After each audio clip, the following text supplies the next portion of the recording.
how to use the run walk method for marathon training for beginners to sub 3 hour marathon runners. So, a lot of times people think that the run walk is just for beginners. However, that's a common mistake. See, if you're new to my page, my name is Dr. Peralta. I'm a physical therapist and run coach, and I've been training runners for the past 10 years now. Think of the run walk method as that it's not just for beginner runners or just for injured runners. You can use this whether you're trying to run a sub 3 hour marathon or if you're running 6 hour marathon. So, this is a common misconception that you just have to run a marathon nonstop, that you can't take any walk breaks. But I've coached runners who at different ability levels who were able to use a run walk strategy successfully. I had someone just complete the London Marathon, do a 1 minute run, 30-second walk strategy. And there's different variations. There's also 5 minute run, 1 minute walk, 2 minute run, 1 minute walk, or 30-second walk. Again, there are different variations. You just have to pick one and test it out and see what works for you. But the thing is, you have to stick with it for the whole race. Don't switch it up mid-race, right? Don't think you're just going to run the first half of the race, of the marathon, and then the second half, when you're already fatigued and tired, then you're going to switch to run walk. No, you should do the run walk at mile one, at the very beginning of the race. But you also have to know your baseline. So many people, take up marathon training, they don't even know their baseline pace, right? They don't even know their current best mile time. So use the 1 mile test. Go out for a mile run and see what's your best. Try to you're running your fastest mile. So you see your pace, and then you could adjust from there. So, for example, if you ran an 8 minute mile, then for some of your speed workouts or tempo runs, you could do 4 minutes at 8 minute pace and 30-second walk. Right, so then you could pace yourself appropriately instead of guessing and trying to wing it and not know where you're at. So then you adjust your pace based on your goals, right? Whether a training pace is not always race pace, because, for example, if you're doing a marathon, you're not going to be running a marathon at the same pace you'd be running a tempo run or a threshold 1 mile run, for example.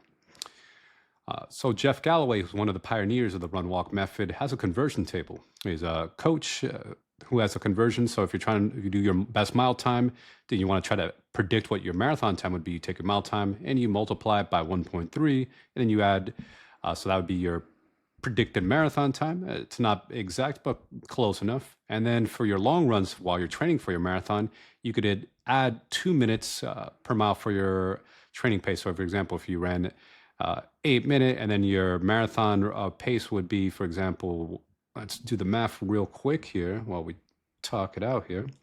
Take your little calculator. So let's say it would be like a 10, 40, right? So then you could add 2 more minutes for that, because on long runs, you usually should be easy, like zone 2 running. So then we're talking plus 2 minutes. So that would be a 12:40 pace for long run training.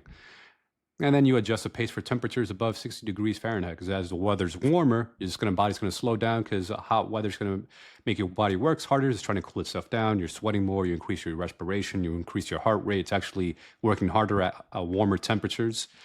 So you may have to adjust your pace and then adjust your run walk strategy also with warmer conditions if you live in a warmer area or just the summer months. So what are the benefits of run walk breaks in the strategic? So you walk breaks out for built-in recovery, right? So if you think of it like interval training, right? It's going to be a lot harder for you to do really fast intervals without having the breaks in between.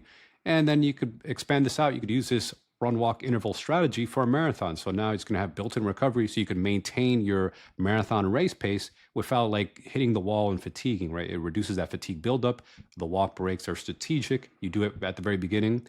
Allows you to keep your legs fresh, help monitor your form, your posture, your stride, and you could delay like common pain areas. If it's like you're starting to develop stiffness in an area, whatever, you may want to increase the walk break, kind of stretch it out on the walk break. Let's say your hip is starting to bother you, your ankle, you could adjust your stride or your form, and then be cognizant of that during your training runs as well. So it can help you reduce injury risk if used strategically. And then obviously it's a great way to pace yourself so you're not burning out, because so many people, they'll run the marathon and they burn out in the first half of the race. Another strategy is to use a heart rate monitor to guide your walk run plan. I'm a big fan of heart rate monitor. Right? Everyone's probably familiar with the wristwatches, Garmin, Apple, etc. But you can also use a heart rate monitor strap to give you a further accuracy, and the heart rate monitor strap can sync to your watch. I recommend getting your heart rate max tested. You could get it tested at an exercise physiologist, at a university, or sometimes with cardiologists at certain hospital settings. You could test your heart rate max. And then you can see, okay, well, this is your heart rate max. And then when you're doing your long runs, they should be at just 60 to 70% of your heart rate max. Think about zone 2 running for the long runs. Further, the monitoring your heart rate while you're doing the run walk method can also let you know, okay, is your heart rate starting to creep up too much? Because during a long run, something called cardiac drift happens. So even though your pace is the same, your heart rate starts to creep upwards as it's working harder towards the end as you're more fatigued. So then you could adjust, okay, have a longer walk interval to help your heart rate recover between the run bouts. And then obviously you could use this during the marathon race itself to say, hey, you want to try to keep your heart rate around 70% of your heart rate max. So you don't want to overly fatigue yourself and then, complete the whole marathon feeling strong, feeling fresh. So what are common mistakes that limit progress? Overtraining too many, you're just training too hard during the training week, right? You're running your easy days too hard. I recommend most people follow an 80-20 split. That means 80% of the runs are easy, 20% are hard. So if you're running 5 days a week, 4 days would be easy, 1 day would be mild to hard. Not adjusting your pace for the heat, right? So if you're warmer weather, adjust your pace. You're just gonna have to slow down because your body's gonna be overheating. So you need to allow your body to cool down and then adjust your pace. Another common mistake is just going out too fast. So you're going for the run or the marathon first half, you burn out because you just go out too fast. Make sure you pace yourself and be disciplined, stay consistent with the run walk strategy that you picked. Another common mistake is you're just not consistent with your workouts, right? You're missing workouts, right? You think, oh, I ran twice this month, right? But you should have been running like 3 or 4 times a week, right? So if you do that times a month, 4 weeks in a month, that'd be 12 workouts in a month if you're doing, 3 to 4 workouts a week. And if you only ran twice this month, 2 out of 12 is not enough, right? So you just have to be consistent. Many people are just not consistent enough with their training.